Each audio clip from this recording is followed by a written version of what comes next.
तो कल तक हमने ये दोनों फर्स्ट 2 टॉपिक्स में से स्टार्ट किया हुआ है, दोनों लेक्चर्स में इन्हीं 2 टॉपिक्स में से करे थे, आज भी इन्हीं 2 टॉपिक्स में से, ठीक है।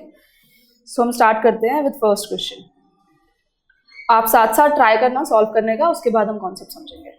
The most appropriate major of economic growth of a country is it's what? D, सबका डी। सी, रीजन? पर कैपिटा इनकम को दिया जाता है पर मेजर करता है एक पोर्शन कंट्री का डेवलप करके एनपी बढ़ सकता है, पर कैपिटा या इनकम ये सारे। ये एक्चुअली ये नहीं पूछा गया कि क्या किया जाता है, ये सिर्फ मोस्ट अप्रोप्रिएट मेजर पूछते हैं। सो दैट मीन्स अगर हम नेशनल इनकम ओवरऑल निकालते हैं ना, तो हमें नहीं पता कि कौन सा एरिया डेवलप्ड है कौन सा नहीं है, मतलब किसकी इनकम को हम मेजर कर रहे हैं। हो सकता है एक पर्टिकुलर सेक्शन की इनकम बहुत ज़्यादा है जिसकी वजह से हमारी जीडीपी ज़्यादा दिख रही है, बट पर कैपिटा इसीलिए बिकॉज वो पॉपुलेशन से डिवाइड होता है, तो पर पर्सन की कितनी इनकम बन रही है। So that is why it is the most appropriate measure. और रियल इनकम क्या होती है? पर कैपिटा रियल इनकम लिखा है यहाँ पर। जब हम कांस्टेंट प्राइस पे लेते हैं तो उसको रियल इनकम बोलते हैं। तो हम बेस से स्टार्ट करेंगे। कल भी हमने थोड़ा सा डिस्कस किया था about these all, GDP, NDP, NNP. Basic clear करेंगे, उसके बाद रियल, नॉमिनल, करंट, कांस्टेंट, इसमें क्या डिफरेंस होता है ये स्टार्ट करते हैं। First of all, economic growth और इकोनॉमिक डेवलपमेंट में क्या डिफरेंस है?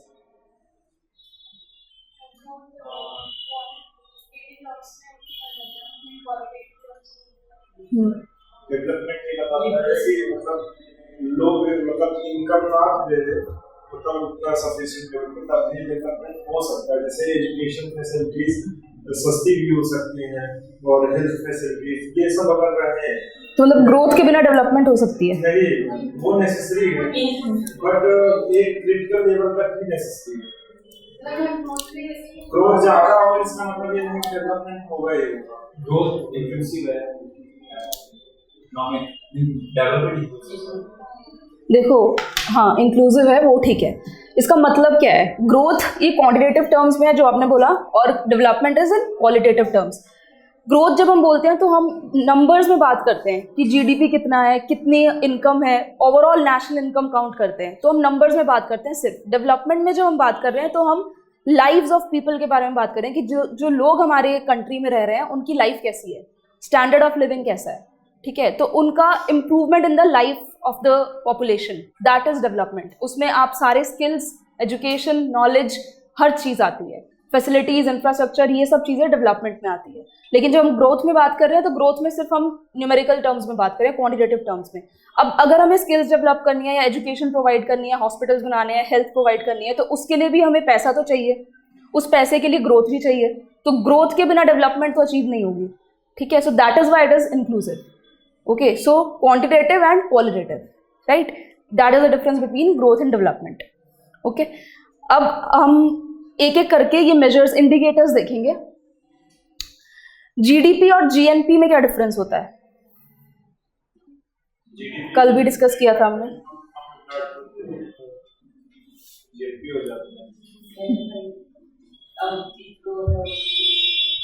कल डिस्कस किया था GDP और GNP में क्या डिफरेंस है। NFI क्या होता है?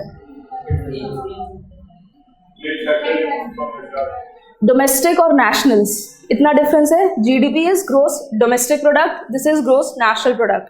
डोमेस्टिक का मतलब क्या है? Within the territory of the country, मतलब आपकी प्रोडक्शन हमारी कंट्री में होनी चाहिए, चाहे वो कोई भी प्रोडक्शन कर रहा है। अगर हम आप ये बताओ, एक क्वेश्चन है, अगर FDI बहुत ज़्यादा आ रही है हमारी कंट्री में तो GDP ज़्यादा होगा या GNP ज़्यादा होगा? FDI काउंट करते हैं हम GDP में?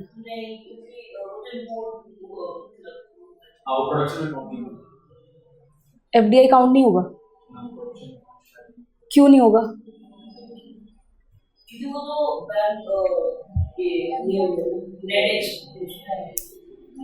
FDI क्या होता है?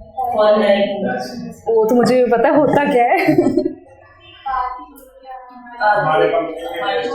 इन्वेस्ट कर रही है, प्रोडक्शन कहाँ हो रही है, तो क्यों काउंट नहीं होगा जीडीपी में? प्रोडक्शन हमारी टेरिटरी में होनी चाहिए, पैसा कोई भी लगा रहा है इससे फर्क नहीं पड़ता, ठीक है। तभी हम ना सिर्फ टेक्निकल वर्ड्स यूज कर लेते हैं, लेकिन हमें मीनिंग पता होना चाहिए उसका, ठीक है। प्रोडक्शन टेरिटरी में होनी चाहिए सिर्फ, मतलब इंडिया के अंदर, इंडिया की बाउंड्री के अंदर प्रोडक्शन हो रही है, पैसा कोई लगा रहा है हमें उससे फर्क नहीं पड़ रहा, ठीक है। तो एफडीआई काउंट होती है, एफडीआई तो इन्वेस्टमेंट आ रही है ना, वो तो सिर्फ पैसा लगा रहे हैं, लेकिन बन तो यहाँ पे रहे ना प्रोडक्ट्स, ठीक है। तो एफडीआई काउंट होता है। और वैसे भी normally GNP is always less in India. वो क्यों है, कल बताया था मैंने, गार्गी, गार्गी है ना आपका नाम? रेमिटेंस जो है हमारे देश से, मतलब हमारे देश में कम आ रहा है लेकिन हमारे देश से ज्यादा। हाँ, NFIA जो हम बोल रहे थे, net factor income from abroad, इसका मतलब क्या होता है कि हमारे देश में रह, मतलब यहाँ से, यहाँ पे जो बाहर के लोग रह रहे हैं वो अपनी कंट्री में ज्यादा पैसा भेज रहे हैं, हमारे लोग जो बाहर रह रहे हैं वहां से कम पैसा आ रहा है हमारे पास। तो from abroad is less, net factor income from abroad that we're getting is less, and to abroad is more. So that is why NFIA is in negative in India. So that is why GNP is always less than GDP in India. ठीक है, तो otherwise also GDP is more than GNP, and उसके अलावा FDI भी count होती है, ठीक है। तो GDP और GNP में किसका फर्क है? NFIA का। हाँ जी,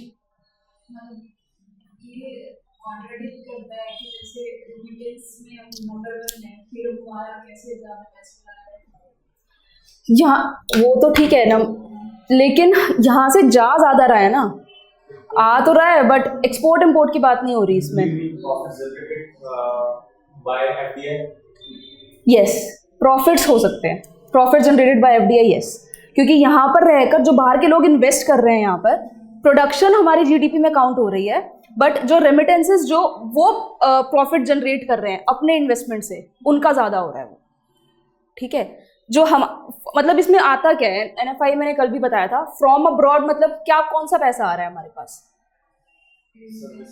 जो इंडियन नेशनल्स बाहर रह रहे हैं और उनकी इनकम जो आ रही है, ठीक है। ऐसे ही जो फॉरेन नेशनल्स यहाँ पर इन्वेस्ट कर रहे हैं और उनकी जो इनकम जा रही है, उनका जो प्रॉफिट जा रहा है, तो उनका प्रॉफिट उससे ज्यादा है जितना कि हमारे नेशनल्स हमें भेज रहे हैं, उनके पास प्रॉफिट जा रहे हैं। यहाँ पर बिजनेसेस रन कर रहे हैं लोग, हमारे लेबर क्लास ज्यादा है बाहर, जहाँ से हमारे पास कम, मतलब कंपैरेटिवली कम होता है।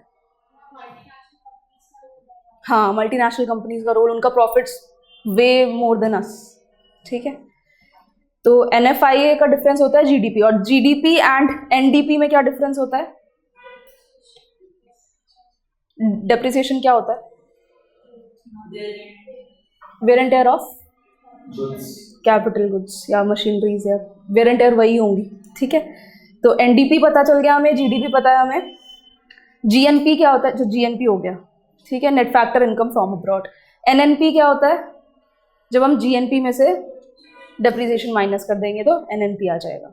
सो बेसिकली जीडीपी और जीएनपी में डिफरेंस पता होना जरूरी है, बिकॉज इसी से रिलेटेड ज्यादा क्वेश्चंस आते हैं। तो एक बार वापस से बेसिक डिफरेंस देख लेते हैं। This is with in the boundaries of the country by both the citizens and foreigners, ठीक है। सिटीजन्स है या फॉरेनर्स है, लेकिन हमारी कंट्री में, जो हमने एफडीआई का एग्जांपल लिया था, कंट्री में है तो वो जीडीपी में काउंट होता है। And GNP is value of output produced by the nationals of country both within the geographical boundaries और आउटसाइड, ठीक है। Then GDP focuses on where the output is produced, और ये फोकस करते हैं कि प्रोड्यूस कौन कर रहा है। जीएनपी में होगा कि who is producing, and GDP में होगा कि where it is being produce, तो टेरिटरी के अंदर है। और जीएनपी में ये है कि बस हमारे नेशनल प्रोड्यूस कर रहे हैं, चाहे कहीं पर भी हो, okay. Then GDP measures all the domestic production disregarding the producing entities and nationalities. आगे समझ? Nationality comes into play irrespective of geographical location, geographical location matter नहीं करती है इसमें, ठीक है। अब ये सेम क्वेश्चन था। For an open economy with great levels of FDI and lesser levels of outbound FDI, its GDP is likely to be larger than GNP. So it is true, ठीक है। For a closed economy where nobody leaves its shores, nobody invests abroad, nobody comes in and nobody invests in the country, its GDP will be equal to GNP. ठीक है, understood? अब national income factor cost और market price दो तरीके से count होती है। Factor cost क्या होता है? इसको मत देखो, ऐसे बताओ। फैक्टर कॉस्ट और मार्केट प्राइस में क्या डिफरेंस है? मार्केट में जो तो मार्केट प्राइस ज़्यादा होता है, फैक्टर कॉस्ट ज़्यादा होता है हमेशा? अगर इन्फ्लेशन बढ़ती जा रही है तो पक्का इन्फ्लेशन बढ़ रही है तो फैक्टर कॉस्ट भी तो बढ़ेगा। मतलब market price always greater than factor cost, सारे करेक्ट? नो, ऐसे कैसे कैसे बोल सकते हो? अच्छा, फैक्टर कॉस्ट मार्केट प्राइस में से मतलब डिफरेंस क्या होता है? फैक्टर कॉस्ट से मार्केट प्राइस निकालते कैसे हैं?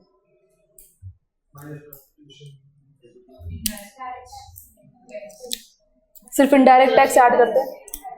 तो अगर अगर एक ब्रेड है, 10 रुपए का ब्रेड है, 10% इनडायरेक्ट टैक्स है उस पर, तो 1 रुपये इनडायरेक्ट टैक्स लग गया, 11 रुपये का हो गया। 2 रुपये की सब्सिडी है तो -2 हो गया, तो वो तो 9 रुपये का मार्केट प्राइस हो जाएगा। किसी भी केस में हो सकता है, फिर market price can be less than factor cost. तो ऐसा जरूरी नहीं है कि market price always greater than factor cost. Factor cost का मतलब क्या होता है?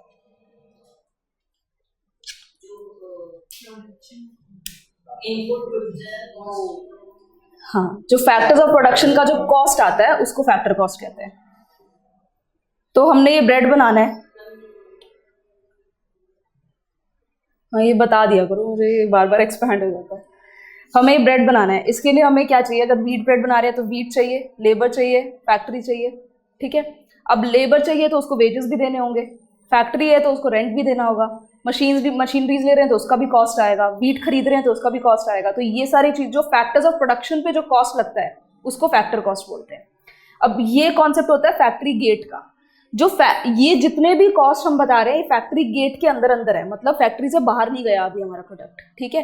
अब जब फैक्ट्री के बाहर जाएगा तो उस पर क्या क्या लगेगा? Indirect tax. इनडायरेक्ट टैक्स इस वक्त क्या लगता है?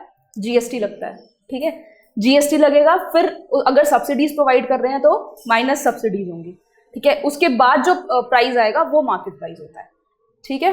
तो indirect tax minus subsidies, then that will be market price. तो market price can be less than factor cost, okay, क्योंकि सबसे if how it will be less than factor cost? If subsidies are more than indirect tax, ठीक है। And if indirect tax and subsidies are same equal, then factor cost and market price will be equal, okay. तो ये अगर ये question है आपके लिए, ये मेरे को हाइड करना था आंसर, अब बताओ।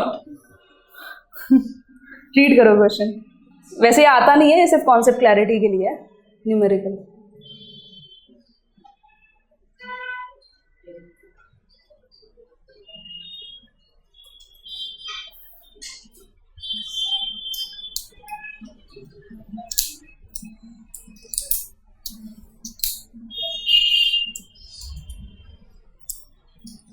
बताओ, हो गया? फैक्टर कॉस्ट में 1000 और मार्केट प्राइस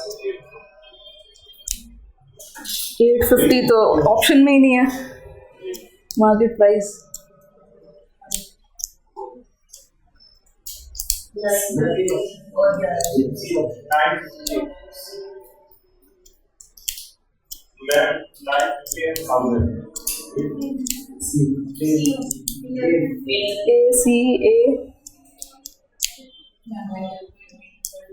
लिख के कैलकुलेट कर लो।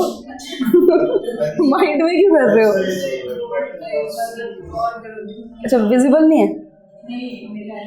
अच्छा ठीक है। सी कहाँ से आ रहा है तुम्हारा? फैक्टर कॉस्ट क्या दिया हुआ है यहाँ पर? फैक्टर कॉस्ट तो दिया ही हुआ है, निकालना तो कुछ है ही नहीं। फैक्टर कॉस्ट क्यों चेंज किया तुमने? The cost of making a product is, factor cost क्यों चेंज कर रहे हो? Cost of making a product is 1000, तो फैक्टर कॉस्ट तो दिया हुआ है 1000। यार ये इतना मोटा पेन क्यों है? Factor cost is 1000, indirect taxes 10%, तो 100 इनडायरेक्ट टैक्स हो गया, सब्सिडी 150 हो गई तो 950, तो 1000 एंड 950। इसमें क्यों सी आ रहा था? मतलब आप टैक्स को ऐड कर रहे थे फैक्टर कॉस्ट में। चलो आ गया ना समझ? ये रहा आंसर, ओके। अब हम समझते हैं, अभी हमने फैक्टर कॉस्ट और मार्केट प्राइस का देखा, अब current prices and constant prices, क्या डिफरेंस होता है? बिना उधर देखे बताओ, करंट प्राइजेस और constant prices. constant prices base year पे लिखते हैं, current prices adjusted inflation। ठीक है, तो इसमें से रियल और नॉमिनल क्या होता है? constant real होता है और nominal होता है current price। और ज़्यादा इफेक्टिव क्या होता है? रियल क्यों होता है? प्राइस मतलब चलो मैं एग्जांपल लेके समझते हैं, ठीक है। ये 21-22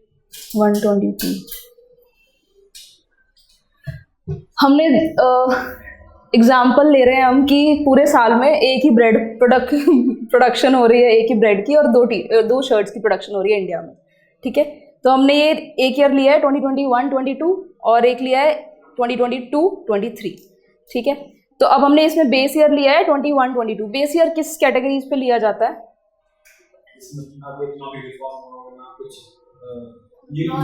नॉर्मल ईयर होना चाहिए, जैसे हम कोविड के साल को हम बेस ईयर नहीं ले सकते हैं, ठीक है। तो ये नॉर्मल ईयर कोई भी हम ले सकते हैं, कोई भी नहीं डिसाइड होता है, ठीक है। तो हमने लिया ये 21-22, ठीक है। तो अब प्राइजेस है इसमें 10 और 20, ठीक है, पर ब्रेड एंड पर शर्ट। अगर हम जीडीपी निकालेंगे एट कांस्टेंट प्राइजेस ऑफ 2021-22, तो इसमें जीडीपी कैसे निकालते हैं? ये हम कौन सा मेथड यूज कर रहे हैं?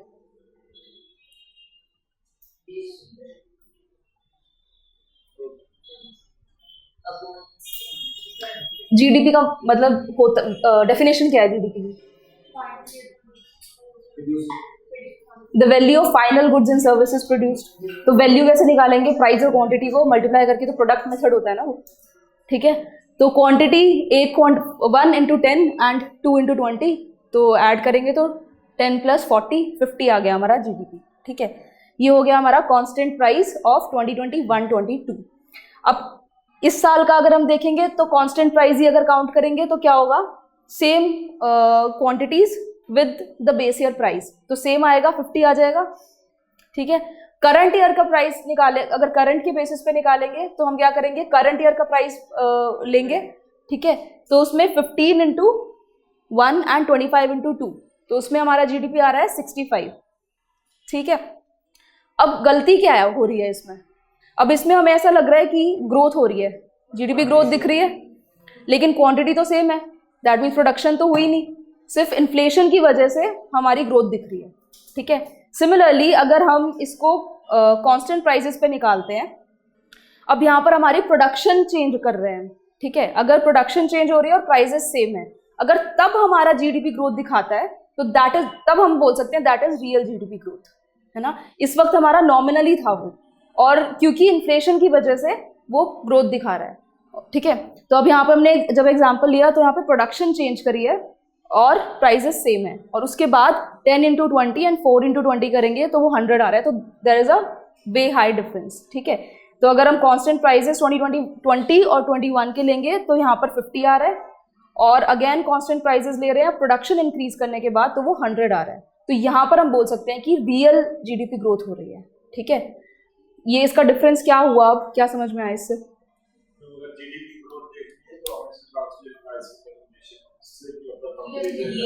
रियल जीडीपी में डिफरेंस ये है, नॉर्मली प्रोडक्शन अगर हम सिर्फ कांस्टेंट प्राइसेस पे देख रहे हैं और उसके बाद भी हमें दिख रहा है कि there is a difference in the GDP growth, so तब वो रियल जीडीपी ग्रोथ है। लेकिन अदरवाइज अगर हम कांस्टेंट प्राइसेस पे ही करंट प्राइसेस पे देख रहे हैं तो इन्फ्लेशन होती है, और इन्फ्लेशन की वजह से सिर्फ प्राइसेस इंक्रीज हो रहे हैं, तो उसको हम ग्रोथ नहीं बोल सकते हैं। सो that is a nominal growth, ठीक है। तो इसी में यहाँ पर हमें क्या देखने को मिला? नॉमिनल, और यहाँ पर रियल दिख भी रहा है।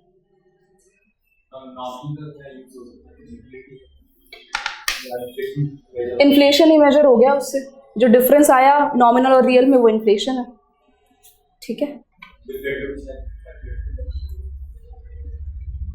नॉमिनल और क्या हुआ? हाँ क्या? हाँ जीडीपी डिफ्लेटर निकाल सकते हैं उससे, ठीक है।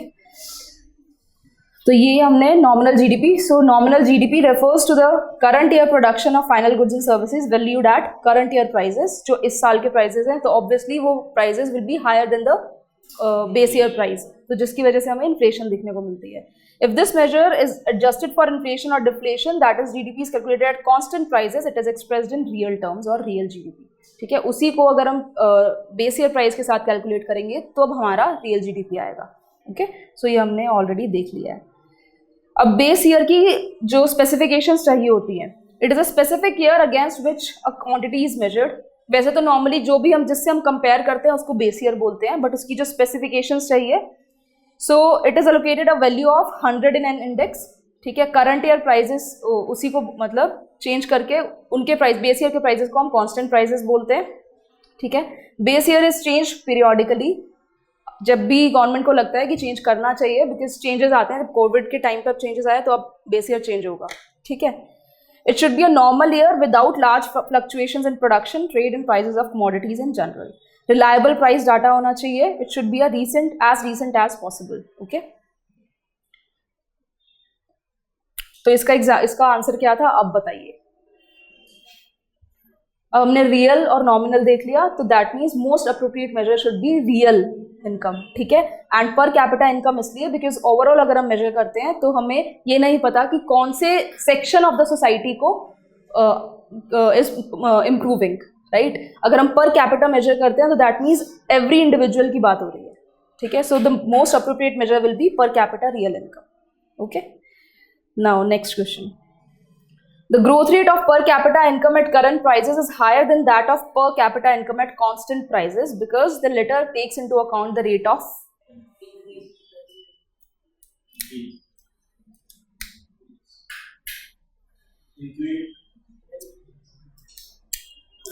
सी तो डी होगा. बी आंसर बी, पर सी भी हो सकता है. Growth of money supply.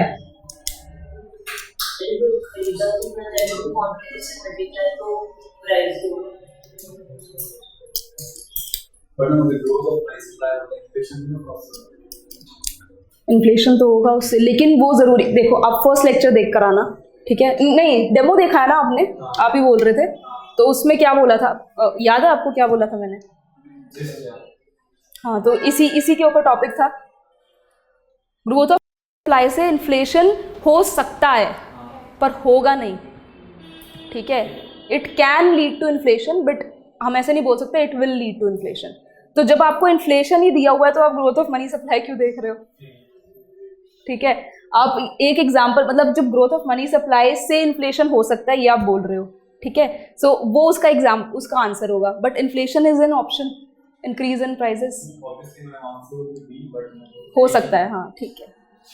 Okay, तो आंसर समझ आ गया सबको? ये हमने देख ही लिया है. अब ये बताइए, in an open economy the national income of the economy is CIGXM, stand for consumption, investment, etc.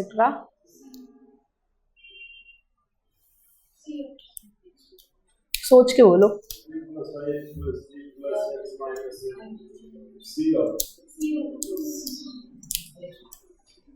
ठीक है, ये कौन सा मेथड है? कितने मेथड से निकालते हैं हम national income?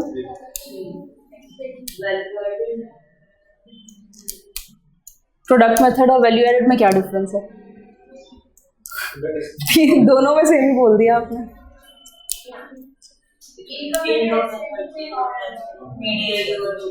Product method, expenditure method, output method. Income output. ठीक है, इसका अगर एक्सप्लेनेशन चाहिए थोड़ा सा दे देते हैं. एक्सपेंडिचर कैसे पता, मतलब एक्सपेंडिचर कैसे निकलता है? अगर प्रोडक्शन हो रही है, एक जगह पे फर्म्स हैं, एक जगह पे हाउस होल्ड्स हैं, अगर हम सिर्फ दो लेकर चल रहे हैं तो ठीक है, 2 सेक्टर इकोनॉमी.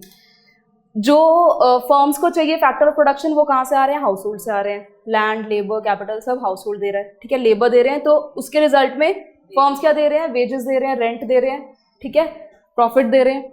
अब जो फर्म से जो प्रोडक्शन होगा वो हाउस होल्ड खरीदेगा. ठीक है, गुड्स एंड सर्विसेज खरीदेंगे, तो उसकी इनकम किसके पास जाएगी? फर्म के पास जाएगी. ठीक है, तो ये हो गया हाउस होल्ड का एक्सपेंडिचर. इसी तरीके से बाकी एक्सपेंडिचर होते हैं. कंजम्पशन में हाउस होल्ड का एक्सपेंडिचर आ जाता है। इन्वेस्टमेंट का एग्जाम्पल क्या हो सकता है? इन्वेस्टमेंट एक्सपेंडिचर किसको बोलते हैं? जो फर्म्स इन्वेस्ट करते हैं, अगर वो प्रोडक्शन कर रहे हैं तो वो इन्वेस्ट करेंगे कहीं पे, ठीक है, तो वो इन्वेस्टमेंट प्रॉफिट नहीं होता, ठीक है, कैपिटल क्रिएशन होती है, वो इन्वेस्टमेंट है। गवर्नमेंट स्पेंडिंग कौन सी होती है? जो सैलरीज देते हैं पब्लिक सर्वेंट्स को, ये सब चीजें गवर्नमेंट स्पेंडिंग में आती है। अब एक्सपोर्ट्स और इम्पोर्ट्स का क्या लेना देना है इसमें?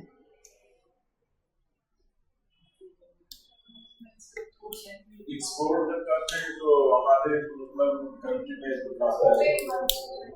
इंपोर्ट करते हैं कंट्री से बाहर जाता है। वो पैसा कहाँ जा रहा है इससे कोई मतलब नहीं है।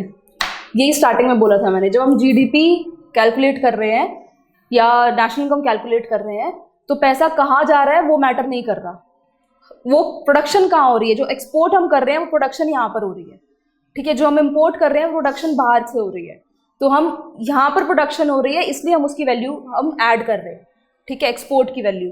और क्योंकि इम्पोर्ट की production is in different country, जो हम बाहर से ले रहे हैं, तो इसलिए वो हम सब्ट्रैक्ट करते हैं, ठीक है। सिंपल लैंग्वेज समझ आ गया क्यों करते हैं, समझ आ गया। तो C + I ये एक्सपेंडिचर है, तो एक्सपेंडिचर हम ऐड करते जाएंगे, कंजम्पशन, इन्वेस्टमेंट, गवर्नमेंट, एंड उसके बाद एक्सपोर्ट्स, बिकॉज एक्सपोर्ट की production is in happening in our country, so we are adding it. Imports की production is happening in another country, so we are subtracting it. Okay, consumption के अंदर कुछ production बाहर ही country में जो product मैंने consume किया है इसका प्रोडक्शन जरूरी है उसकी कंट्री में, लेकिन हम इसी कंट्री का ऐड करते हैं ना। तो कंजम्पशन के अंदर क्या ले रहे हैं? कंजम्पशन एक्सपेंडिचर में यही तो बताया मैंने, जैसे कंजम्पशन एक्सपेंडिचर जो फर्म्स प्रोड्यूस कर रहे हैं और वो हम खरीद रहे हैं, goods and services, domestic firms, ठीक है। जब हम अपनी कंट्री की जीडीपी निकाल रहे हैं तो सिर्फ डोमेस्टिक फर्म्स के बारे में बात कर रहे हैं। ओके, सो समझ आ गया? हाँ जी बोलिए। वो कौन से मेथड में आता है बताओ, आप बताओ।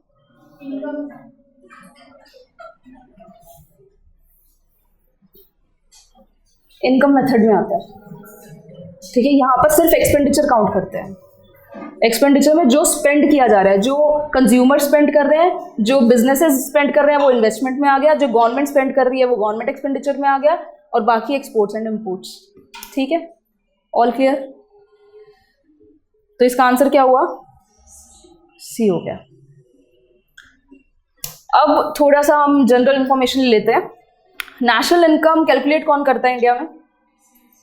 CSO की फुल फॉर्म क्या है? कौन से मिनिस्ट्री में? सेंट्रल क्या? पूरा बोलो, सेंट्रल बोल के चुप हो गए। Central statistical office. और कौन से मिनिस्ट्री में आता है CSO? MOSPI में आता है, ministry of statistics and programme implementation, ठीक है। और कितनी बार कैलकुलेट होती है जीडीपी? पढ़ के थोड़ी बोलना है, वो तो आपने पढ़ लिया अभी। Quarterly and annually.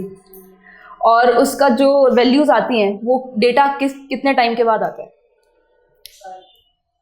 दिसंबर का डेटा कब आता है हमारे पास?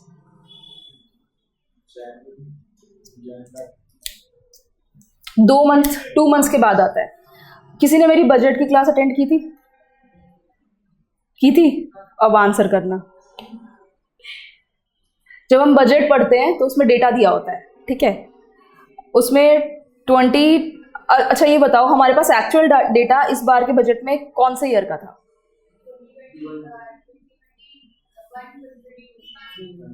और 2022-23 का क्यों नहीं था? इकोनॉमिक सर्वे या बजट, जिसमें भी जो हमारे पास डेटा आते हैं, ग्राफ्स आते हैं, चलो मैं बना के दिखा देती हूँ। चलो यहाँ होगा मेरे पास, ये लो। ये जैसे हमारे पास एक एग्जाम्पल है डेटा का, ये बजट में से ही लिया गया है, ओके। ये आपके पास सर्वे में भी ये सेम होगा आपके पास। ये क्या है? 22 FY 2022, दैट मीन्स 21-22। BE का मतलब क्या होता है? RE का मतलब क्या होता है? और ये भी बजट एस्टिमेट। तो ये जो मतलब बजट एस्टिमेट का मतलब क्या है? अब 23 तो खत्म हो गया, तो हमारे पास एक्चुअल डेटा क्यों नहीं है इसका?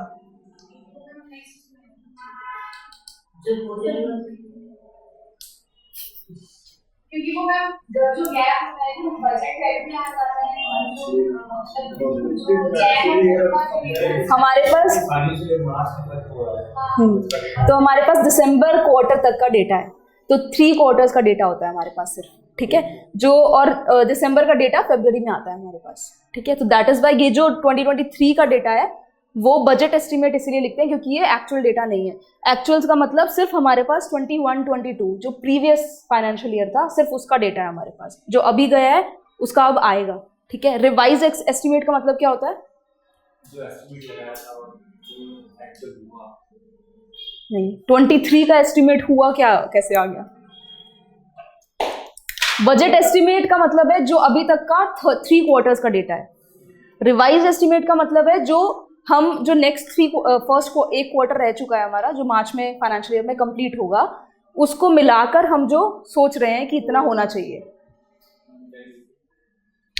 बजट एस्टिमेट बीई में आता है दिसंबर तक का डेटा, ठीक है। 3 क्वार्टर्स का डेटा है हमारे पास, जो 1 क्वार्टर बच गया वो रिवाइज एस्टिमेट में ऐड होकर हम रिवाइज मतलब हम एस्टिमेट लगा रहे हैं कि इतना होगा, ठीक है। और ये जो है ये हम अगले साल का बजट एस्टिमेट लगा रहे हैं कि टोटल बजट एस्टिमेट कितना होगा 24 के, मतलब 24 फाइनेंशियल ईयर में। समझ आ गया? कोई डाउट? ठीक है, अब आते हैं वापस इस पे। क्वार्टरली और एनुअली काउंट होता है, एस्टिमेट लगाया जाता है, ठीक है, जीडीपी का। अब कुछ चेंजेस आए थे, वैसे इतने इंपॉर्टेंट है नहीं, बस इतना याद रख लो। और 2 मंथ्स के गैप के बाद हमें रिपोर्ट्स आती हैं, ओके। सीएसओ रिलीज करता है, मोस्टली मिनिस्ट्री है, और क्वार्टरली और एनुअली जीडीपी की कैलकुलेट किया जाता है।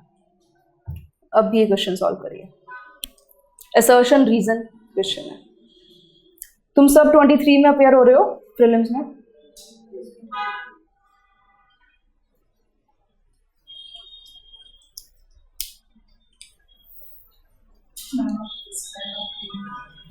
ओके, फर्स्ट असर्शन जो दिया हुआ है, दो India's national income has gone up several fold since 1947 there has been no marked improvement in the per capita income level. ये असर्शन है। रीजन दिया है, sizable proportion of the population of India is still living below the poverty line.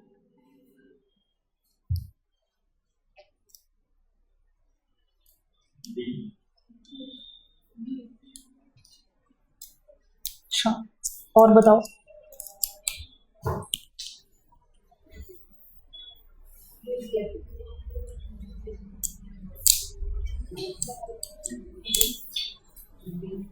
A false लग रहा है आपको, क्यों? बी के near to poverty there I think no mark बी आर इसको बोले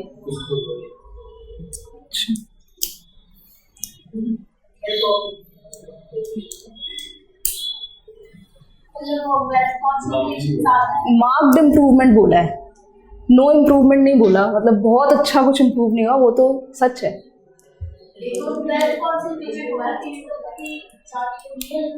पर कैपिटा नहीं हुई। पर कैपिटा का मतलब क्या होता है कि हर इंडिविजुअल के बारे में बात हो रही हो, वो सही बोल रही है। वेल्थ कॉन्सेंट्रेशन हुआ है कुछ सेक्शन ऑफ सोसाइटी के पास। अब rich people are becoming more richer, poor are becoming more poor. Per capita में मार्क्ड इम्प्रूवमेंट नहीं हुआ है।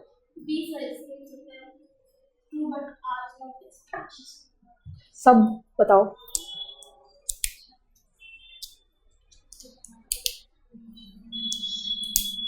कुछ तो बोलो, जो भी आ रहा है। मतलब अगर ये क्वेश्चन आता है तो क्या मार्क करके आओगे, छोड़ के आओगे? डी, अभी भी डी? अच्छा ठीक है, ठीक है, आप बताओ।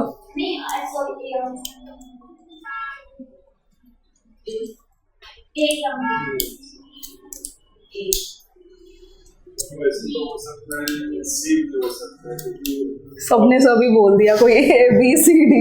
बहुत सारे चीजें हैं इसके कारण। बताओ। अच्छा, अब मैं बताऊं।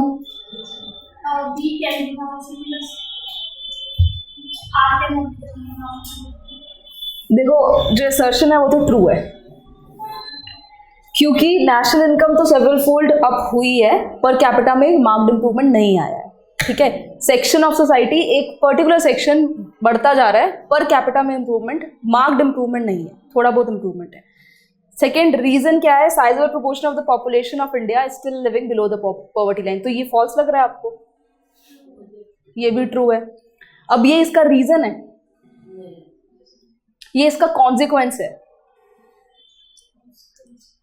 ये इसका कॉन्सिक्वेंस है कि क्योंकि because this is happening that is why this is happening. और ये बोल रहे हैं कि बिकॉज पॉवर्टी लाइन के नीचे, पॉवर्टी लाइन के नीचे होने की वजह से थोड़ी ना पर कैपिटा इंप्रूव नहीं हो रहा है, वो पर कैपिटा इनकम इंप्रूव नहीं हो रही है इसलिए वो पॉवर्टी लाइन के नीचे नहीं है. तो ये ऑपोजिट होता तो ये ट्रू हो जाता. So this is the consequence of this is not the reason of it. आ गया समझ? नहीं आया? तो इसका आंसर क्या है फिर? बी, कि दोनों ट्रू हैं लेकिन R is not the correct explanation of it. Okay, assertion is the reason.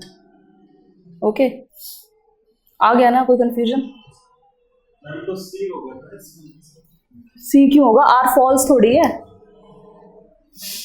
Sizeable proportion of people are still below the poverty line, ये तो ट्रू है.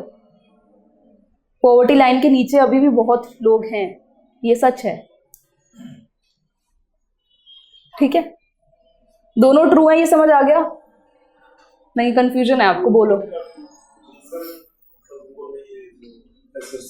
देखो, बहुत लोग अभी भी पॉवर्टी लाइन से नीचे हैं इंडिया में, ये ट्रू है. ये ट्रू हो गया. वो भी ट्रू है क्योंकि हमारी नेशनल इनकम इंक्रीज हुई है पर कैपिटा इनकम इतनी ज़्यादा नहीं इंप्रूव हुई है.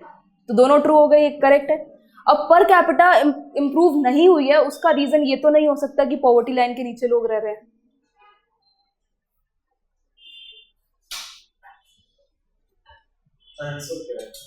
आंसर बी है. आ गया समझ? नहीं आया तो बोलो. ठीक है, आ गया सबको?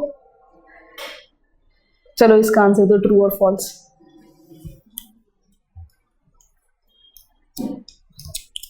Increase in national income means an increase in per capita income. True? ठीक है. Increase in national income means increase in per capita income. कितने मजे से बोल रहे हो. हाँ,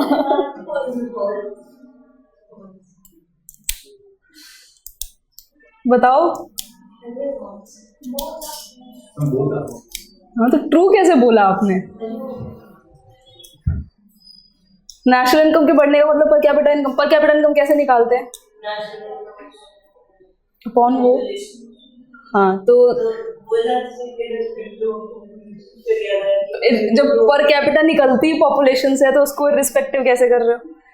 next, increase in national income means economic development of the nation.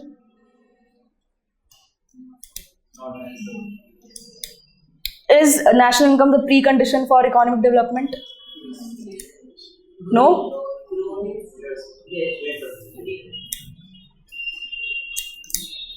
Yes or no? क्यों? Yes or no? तीसरा दिन हो गया ये बोलते हुए, मुझे अभी तक भी कंफ्यूज है ये, और ये पहली क्लास से देख रही है. Is national income a precondition for economic development? Why? हाँ, अब ग्रोथ होगी, इनकम होगी तभी तो कुछ डेवलप करेंगे. हम पैसे के बिना कैसे डेवलपमेंट होगी? तो वो जब हमने बोला था इंक्लूसिव, ठीक है, डेवलपमेंट में इंक्लूसिवनेस आती है. ओके, ऐसे समझते हैं इसको एक और बार. इकोनॉमिक ग्रोथ होगी तो इक्विटेबल डिस्ट्रीब्यूशन ऑफ बेनिफिट्स हो सकता है, होगा ही ये नहीं पता. ठीक है, देन क्योंकि जब इक्विटेबल डिस्ट्रीब्यूशन ऑफ बेनिफिट्स होगा तब हमारे पास इकोनॉमिक डेवलपमेंट भी होगी. वो कैसे होगा? सस्टेन रैपिड ग्रोथ अगर होती है तो दो चीज़ें हो सकती है. एक, वेल पेइंग जॉब्स होंगी लोगों के पास, राइजिंग रियल वेजेस होंगी. रियल वेजेस का मतलब क्या है?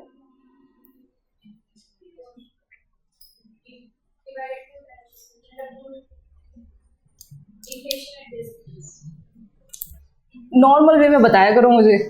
रियल वेजेस का मतलब क्या है? ज्यादा परचेजिंग पावर. हाँ, परचेजिंग पावर.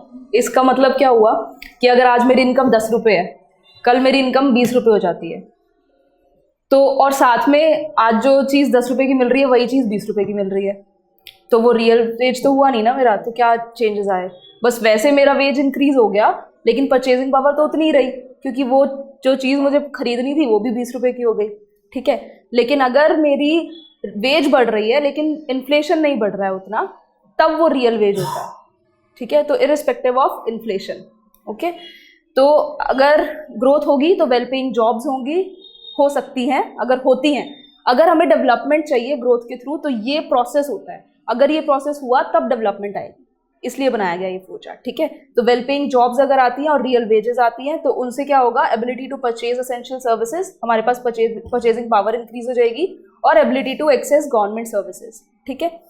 और दूसरी साइड में ग्रोथ इन गवर्नमेंट रेवेन्यू अगर इंक्रीज होगा तो सोशल एक्सपेंडिचर में खर्च होगा, ठीक है। इंफ्रास्ट्रक्चर डेवलप होगा, हेल्थ फैसिलिटीज इंक्रीज होंगी, सो उससे डेवलपमेंट आएगी, ठीक है। तो economic growth is a precondition for economic development, okay. चलो ये बताओ, ये जब क्वेश्चन आया था तब भी इसका आंसर यही था, आज भी इसका आंसर यही है? नहीं, इतने कॉन्फिडेंटली सब नॉर्वे बोल रहे हैं, तो एक को सुन के बोला है सबने।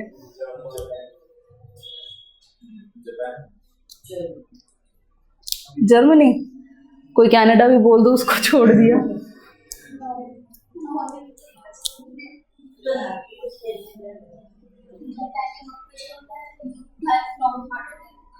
अच्छा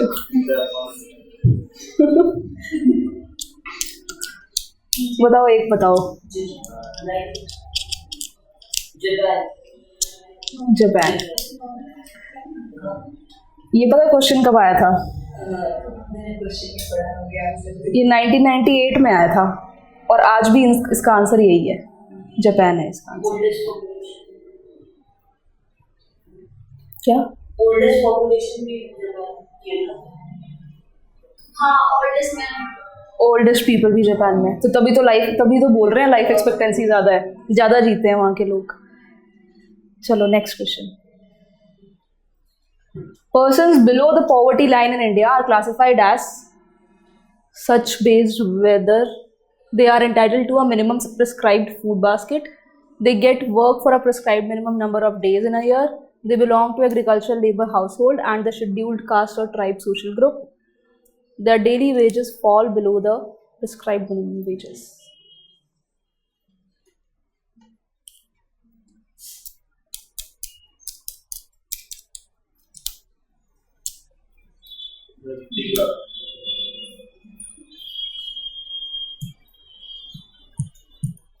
और कोई? मैम देखने में वर्ल्ड बैंक के हिसाब से $1 इंडिया के हिसाब से बताओ। पॉवर्टी लाइन इन इंडिया लिखा है, ठीक है। हम जैसे हमने कल डिस्कस किया था, जहाँ पर इंडिया मेंशन नहीं है ना, वहाँ पे हम जनरलाइज देखेंगे, लेकिन जहाँ पे इंडिया मेंशन है तो सिर्फ इंडिया के कंटेक्स्ट में देखो।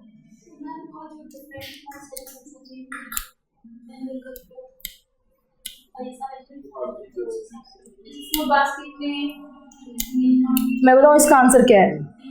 इसमें से एक भी नहीं है। जब ये क्वेश्चन आया था तब इसका आंसर ए था, लेकिन अब चेंज हो गया है। लेकिन ये इंपॉर्टेंट क्वेश्चन है क्योंकि अब आ सकता है ये दोबारा। पॉवर्टी किसको कहते हैं? कल की क्लास किसने देखी थी? वो चुप ही हो जाती है।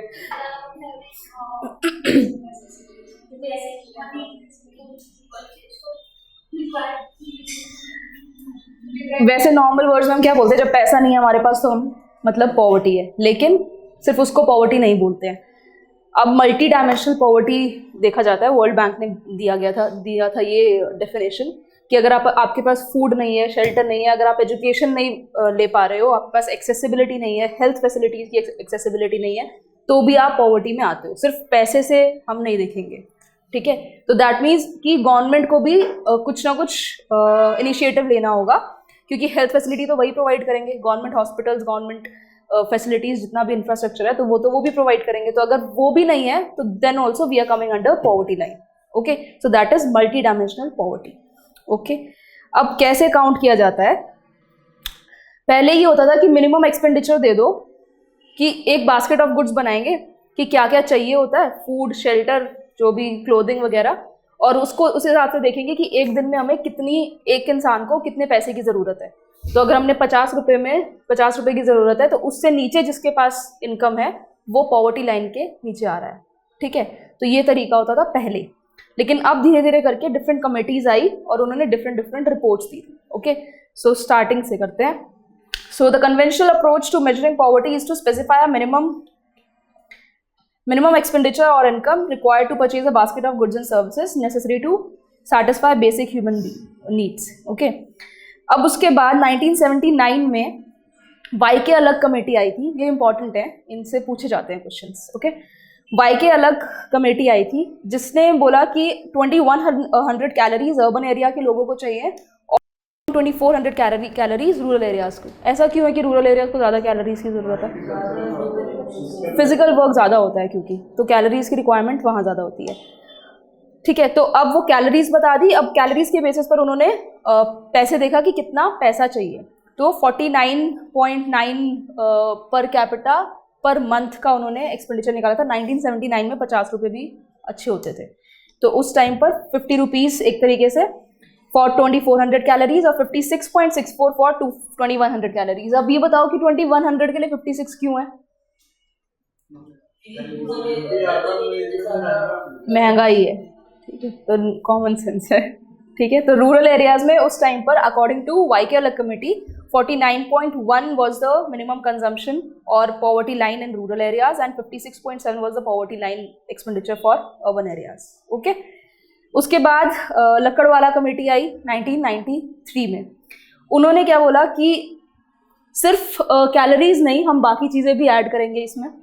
अच्छा बताओ, सीपीआई जैसे इसमें लिखा हुआ है आईडब्ल्यू और एग्रीकल्चर लेबर, अब कैसे काउंट होता है? 3 तरीके से आता है ना, कंज्यूमर प्राइस इंडेक्स। अभी भी आईडब्ल्यू और एएल होता है। सारे इकोनॉमी के स्टूडेंट्स हो, कोई डिफरेंट बैकग्राउंड से तो नहीं है? डिफरेंट बैकग्राउंड से, कौन से बैकग्राउंड से? इकोनॉमिक्स ऑप्शन है लेकिन आपके पास, और बाकी सारे इकोनॉमिक्स बैकग्राउंड के हो। अच्छा, ऑप्शन इकोनॉमिक्स।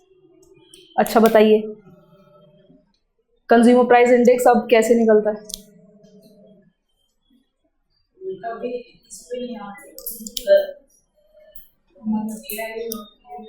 नहीं आता ना, तो किस पे आता है? ये तो डिक्टेट कराया होगा सर ने क्लास में। सीपीआई रूरल, सीपीआई अर्बन और सीपीआई कंबाइंड, ऐसे आता है। ठीक है, तो उस टाइम पर जब इन्होंने ये लकड़वाला कमेटी ने क्या कहा था, एक तो स्टेट स्पेसिफिक पॉवर्टी लाइन बनाओ क्योंकि डिफरेंट स्टेट्स का डिफरेंट प्राइस लेवल्स होते हैं, तो this was one of the recommendation. ये इंपॉर्टेंट है। ठीक है, ये रिकमेंडेशन थी कि स्टेट स्पेसिफिक पॉवर्टी लाइन होनी चाहिए। दूसरा, इनके consumer price index different ways में निकाले जा रहे थे, आईडब्ल्यू और एएल में। ठीक है, एंड इन्होंने क्लोथिंग एंड शेल्टर को भी ऐड किया था इसमें, राइट? क्लोथिंग, खाली कैलोरीज नहीं, पहले सिर्फ कैलोरीज के बेसिस पे होता था, अब कैलोरीज के साथ साथ क्लोथिंग एंड शेल्टर को भी ऐड किया था और स्टेट स्पेसिफिक पॉवर्टी लाइंस बनवाई थी। कितने हो गए? 2 हो गए। फर्स्ट क्या है? क्लोथिंग एंड शेल्टर ऐड किया था, second state specific poverty line, और थर्ड की government will provide education and health. ठीक है, ये 3 चीजें लकड़वाला कमेटी की रिकमेंडेशंस थी। ओके, उसके बाद सुरेश तेंदुलकर कमेटी आई 2005 में। इनकी क्या रिकमेंडेशन थी? इन्होंने और थोड़ा सा एक्सपैंड कर दिया पॉवर्टी बास्केट को। पॉवर्टी बास्केट को ब्रॉड बेस बना दिया, हेल्थ, एजुकेशन, इलेक्ट्रिसिटी, ट्रांसपोर्ट और बहुत सारी चीज़ें और ऐड कर दी जो नेसेसिटीज़ में डाल दी कि ये सब चीज़ें भी इंपॉर्टेंट है, so this will also be added in the poverty basket, और उसके अकॉर्डिंग उन्होंने फिर जो भी बन रहा था उनका एक्सपेंडिचर वो निकाला। ठीक है, so cost of living and not calories only should be the basis of identifying poverty. ठीक है, अब इसमें benchmark daily per capita expenditure निकाला उन्होंने 27 रुपये और 33 रुपये का। रूरल एरियाज में 27 रुपीज़, अर्बन एरियाज में 33 रुपीज़। ओके, कुछ समझ आ रहा है या ऐसे जा रहा है? एक बार तो रीड करना पड़ेगा आपको दोबारा। ठीक है, वैसे हम रिवाइज करेंगे, फिर से याद करवा के भेजूंगी मैं। फिर रंगाराजन कमेटी आई 2014 में। उन्होंने भी इसको उसको उन्होंने बोला कि सेपरेट बास्केट्स होनी चाहिए रूरल और अर्बन एरियाज की। ज़रूरी नहीं है जो अर्बन एरियाज में रिक्वायरमेंट है वही रिक्वायरमेंट रूरल एरियाज में हो, ठीक है। ये थी रंगाराजन कमेटी की रिकमेंडेशन, ओके। तो इन्होंने it again D link the rural and urban poverty lines, उनको अलग अलग कर दिया, उनकी बास्केट ही डिफरेंट कर दी, ठीक है। ये कुछ डेटा है, तेंदुलकर और रंगाराजन कमेटी को इन्होंने कंपेयर किया है इसमें। तो urban poverty line per day पर पर्सन तेंदुलकर के अकॉर्डिंग, सुरेश तेंदुलकर, सचिन तेंदुलकर की बात नहीं हो रही, उनके अकॉर्डिंग 33 रुपीज़ थी और 47, ठीक है। और पर मंथ का पर पर्सन 1000 और 1407। सिमिलरली रूरल एरियाज में 816 और 972 per day and 4080 and 4860 5 members के अकॉर्डिंग बता रहे हैं, फैमिली का बता रहे हैं, ठीक है। और करंटली अगर आता है तो in urban areas it is 1286 and in rural areas it is 1059 per month, ठीक है, ओके। जो करंट डेटा ये किसने रिलीज किया? रंगराजन के बाद हुआ ये चेंज हो रहा है, मतलब रंगराजन कमेटी के रिकमेंडेशन के अकॉर्डिंग आ रहा है, बट वो अमाउंट चेंज होता रहता है, ठीक है। आगे समझ तो क्या, इसको याद करना पड़ेगा, ओके। इसके बाद अरविंद पनागरिया टास्क फोर्स बनाई गई थी, इसके ऊपर कमेटी बिठाई गई थी 14 मेंबर्स की, जिन्होंने इस पे वर्क किया था, ओके। अब सोशल एक्सक्लूजन किसको कहते हैं, एक कीवर्ड है सोशल एक्सक्लूजन।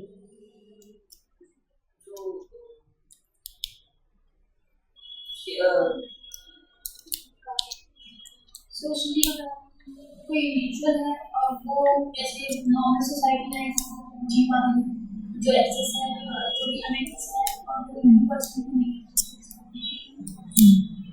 करेक्ट। और कोई, अगर मैं पुअर हूँ और मेरे सराउंडिंग सारा सब कुछ ही वैसा ही एरिया है, ठीक है, जैसे आपने देखा भी होगा, जैसे स्लम एरियाज में रहते हैं जो लोग, तो वो कुछ ऐसी चीज़ों की भी एक्सेस नहीं कर पाते जो कि फ्री भी हैं शायद, ठीक है। तो इसका मतलब सोशल एक्सक्लूजन का मतलब ये है कि सोशली एक्सक्लूड कर रहे हैं उनको from the things they can access also, ठीक है। कोई भी जा सकता है बट वो फिर भी नहीं जा पा रहे हैं, ठीक है, क्योंकि वो एक्सेसिबल नहीं है उनको। तो दैट मीन्स कि उनको एक्सक्लूड किया जा रहा है एक तरीके से सोसाइटी से, ओके। तो जिसकी किया जा क्या रहा है, मतलब वो हो रहे हैं, मतलब उनके लिए कुछ स्टेप भी नहीं ले रहे हैं हम जिससे कि उनको एक्सेसिबल हो सके वो चीज़, ठीक है। तो एक्सक्लूजन हो रही है, हाँ, और वो बाय डिफॉल्ट हो रहा है, ठीक है। मतलब ऐसा भी नहीं है कि कोई उनको हटा रहा है, कोई मना तो कर नहीं सकता है, बट अदरवाइज भी वो by default they are excluded from the society. तो जिसकी वजह से ये मतलब ये वर्ड क्यों यूज़ किया जाता है कि because they are living in that same surrounding, तो उसकी वजह से वो डेवलप हो भी नहीं, खुद भी नहीं आगे बढ़ पा रहे। अगर वो अगर वो उससे बाहर निकलते हैं और वो एक्सेसिबिलिटी मिलती है उनको, जैसे फॉर एग्जांपल एक पब्लिक लाइब्रेरीज है तो वो सबके लिए एक्सेसिबल होती है, लेकिन फिर भी और उनको अवेयरनेस ही नहीं है उस चीज़ की कि वहाँ पर जाकर वो पढ़ सकते हैं। अगर उनके पास अवेयरनेस होगी या उनको एक्सेसिबिलिटी होगी उस चीज़ की, अगर स्लम एरियाज में एक लाइब्रेरी बना दी जाए, हाँ, lack of info also, and थोड़ा बहुत मतलब कमी भी है कि अगर उसी एरिया में जाके ये चीज़ बनाई जाए तो वो एक्सेसिबल हो जाएगी, क्योंकि वो तो फ्री है ना, तो वहाँ पे जाके वो पढ़ सकते हैं और आगे भी बढ़ सकते हैं, राइट। तो वो क्योंकि वो उसी कंडीशन में रह रहे हैं तो वो आगे नहीं बढ़ पा रहे हैं, okay. That is social exclusion. So according to this concept, poverty must be seen in terms of the poor having to live only in a poor surrounding with the other poor people excluded from enjoying social equality of better off people in better surroundings. Okay, it can be both a cause as well as a consequence of poverty in the usual sense. ये cause भी है और consequence भी है, right? तो ये हो गया हमारा, ये कुछ डेटा है जो आप लिख लीजिए, ये important है, ये 2022 का डेटा है, ये नोट डाउन कर लो। स्लाइड तो मिलेगी लेकिन फिर भी आप लिखो।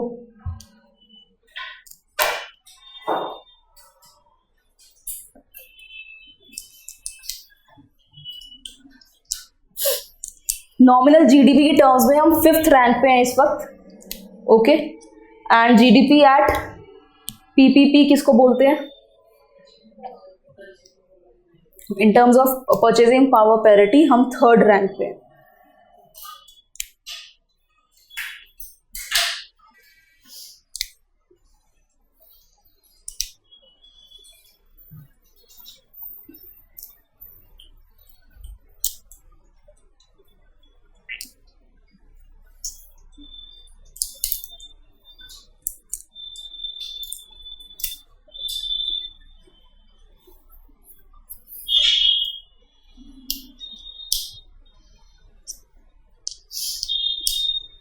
ट्रेंड्स लिखे गार्गी।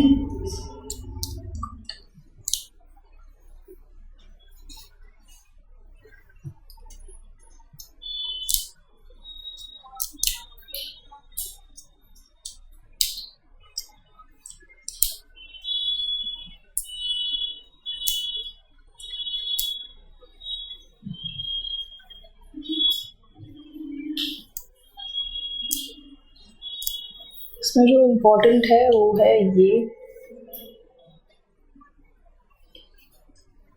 ये ना ऑप्शंस में देकर कंफ्यूजन क्रिएट करती है ये चीजें। ये कैसे इतना ज्यादा क्या 3.469 ट्रिलियन डॉलर की बीबीपी 11,000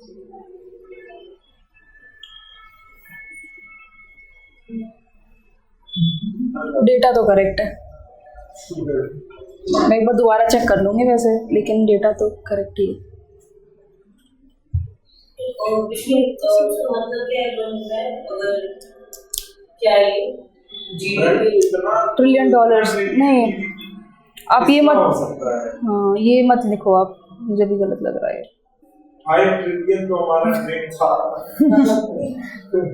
इसके भी टू टाइप ये मुझे लगता है 1 होगा, 1.665 होगा, ये गलत कर दिया। 11 भी नहीं होगा, 1 होगा। ये मैं एक बार रीचेक करके बता दूँ, ये मत लिखो आप।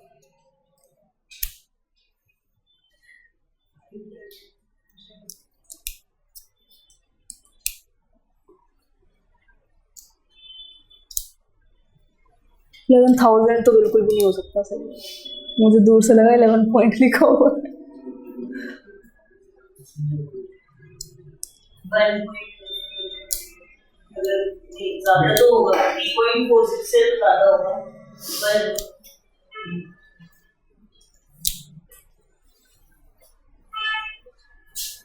चेक करो, लिखो, वो गूगल करो, मेरे पास फ़ोन नहीं है अभी।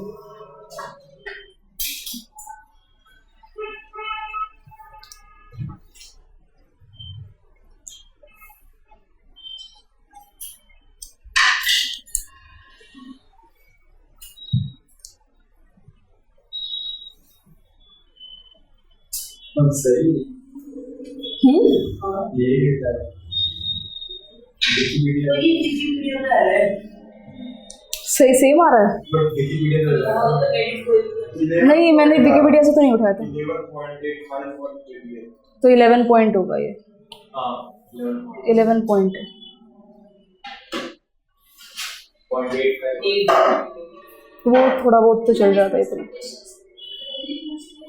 ऑप्शंस में आ जाता है, ये तो आ सकता है, ये 5th और 3rd ये ऐसे आते हैं, कई बार आ जाते हैं, लेकिन वो ऐसा नहीं है कि आप स्पेसिफिकली इससे पूछेंगे। वो जैसे 3-4 स्टेटमेंट दे दी, उसमें से पूछेंगे which of these are correct, तो 1, 1 and 2, 2 and 3 ये वाले में आता है। इस टाइप के क्वेश्चंस ऐसे आते हैं, मतलब उसमें से एक स्टेटमेंट वो फिगर्स के साथ दे देंगे, डेटा के साथ। ठीक है, जैसे इसमें चेंज करके लिख देंगे GDP at PPP purchasing power parity according to that we are at 5th rank, and उसमें कंफ्यूजन हो जाएगी, फिर 3rd रैंक है। हाँ वर्ल्ड बैंक में 21 को ले 10.19 ट्रिलियन ठीक है, ये 11.66 पे हम ग्रोथ रेट कौन सा हो रही है नॉमिनल।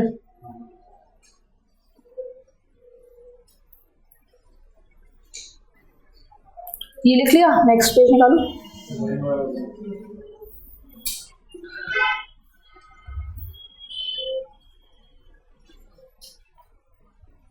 नीचे का तो इतना इम्पोर्टेंट नहीं है, इसका मतलब आपको ये पता होना चाहिए कि एग्रीकल्चर का सबसे ज़्यादा सर्विसेज का है, फिर इंडस्ट्री का थोड़ा सा आइडिया होना चाहिए, ये आपके मेंस में काम आएगा। लेकिन फर्स्ट 2 इम्पॉर्टेंट है और फर्स्ट 3, और ये रैंक भी, पर कैपिटा इनकम रैंक 142nd, ये लास्ट के 3 छोड़ सकते हो। इसके बाद हो गया ना।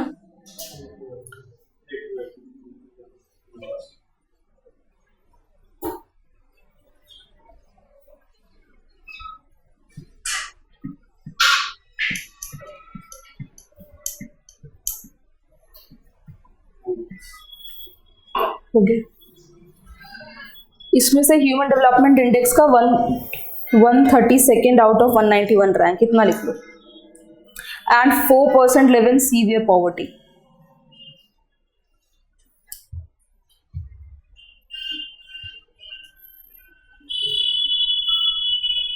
ह्यूमन डेवलपमेंट इंडेक्स हमेशा इंपॉर्टेंट रहता है। हमने कल भी कितने क्वेश्चन करे थे? तो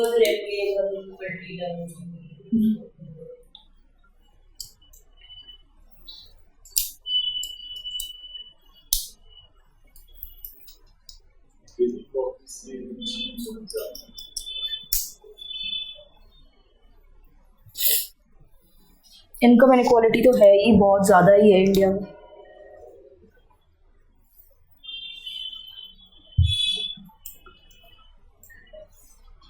और इन्फ्लेशन लिखना है तो लिख सकते हो।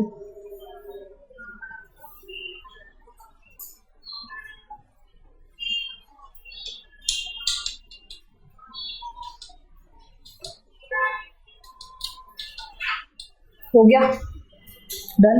रिवाइज करें, एकदम स्पीड पकड़नी है, फटाफट करेंगे।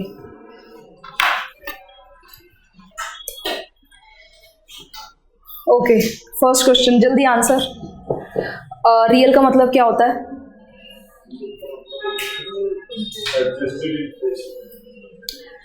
जो मैंने बताया उतना ही बताना। रियल और नॉमिनल में डिफरेंस क्या है?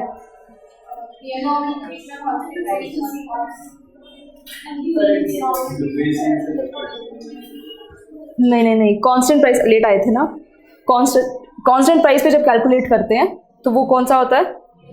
रियल। और करंट प्राइसेस पे जब कैलकुलेट करते हैं तो वो नॉमिनल होता है। पर कैपिटा रियल, पर कैपिटा क्यों ले रहे हैं हम?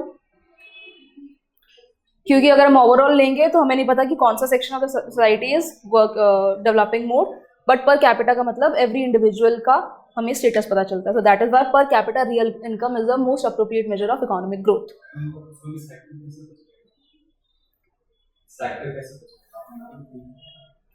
कौन सा section of the society is, मतलब क्योंकि इनकम इनइक्वालिटी है, ठीक है। तो अगर हम ये यहाँ पे पूछा क्या गया है कि मोस्ट अप्रोप्रिएट मेजर क्या है, तो अगर हम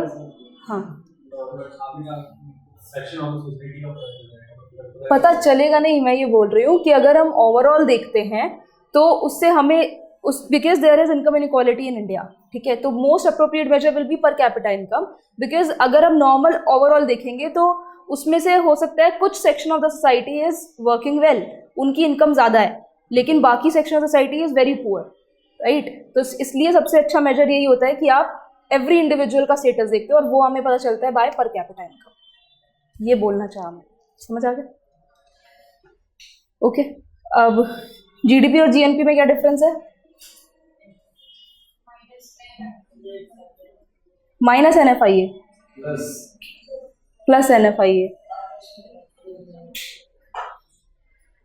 ओके, अब फैक्टर कॉस्ट और मार्केट प्राइसेस में क्या डिफरेंस है? Market prices are more than factor cost. Why? because of indirect taxes. Because subsidy can be more than taxes. Yes, अगर subsidies are more than taxes, so then market price will be less than factor cost. Okay. So मतलब factor cost plus indirect taxes minus market price, minus subsidies is equal to market price. ये हो गया constant prices, current prices. Which is the most effective way to measure GDP? At constant prices. Okay. और constant prices और current prices का difference में हमें क्या निकलता है? Inflation. समझ आ रहा है आपको? बेस ईयर कैसे निकालते हैं? क्या स्पेसिफिकेशंस होती है? नॉर्मल ईयर होना चाहिए, कोई डिजीज पैंडेमिक वगैरह ऐसा कुछ नहीं होना चाहिए। पर कैपिटा रियल इनकम ये हो गया। ओके, ठीक है। एक्सपोर्ट्स और इंपोर्ट्स क्यों ऐड करते हैं हम एक्सपेंडिचर मेथड में?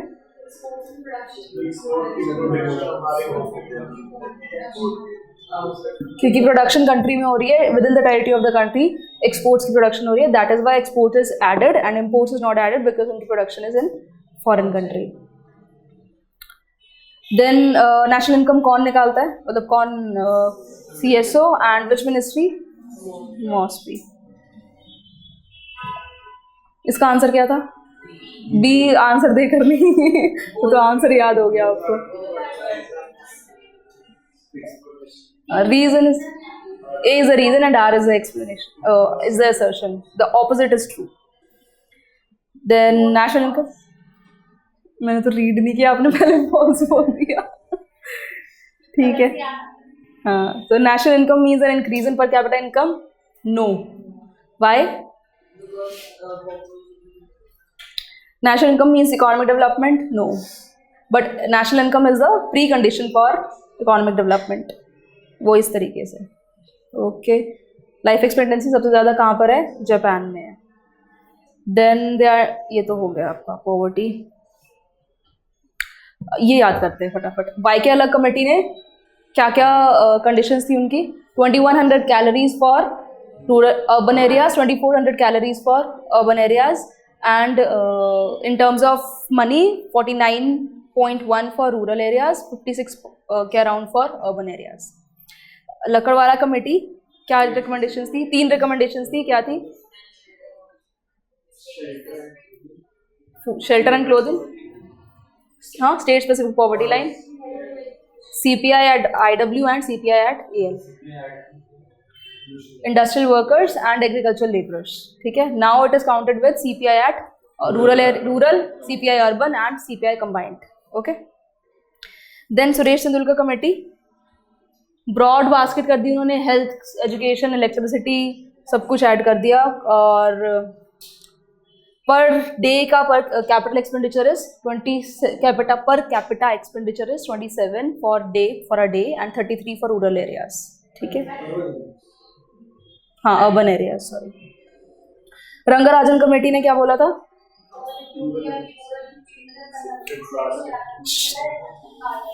हाँ, डीलिंक कर दिया उनको. ठीक है. तो separate consumption baskets for rural and urban areas.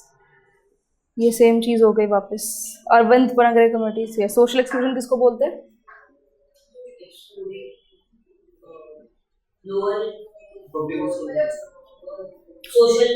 Surroundings, same surroundings for same category of people. Because of that they are not able to grow.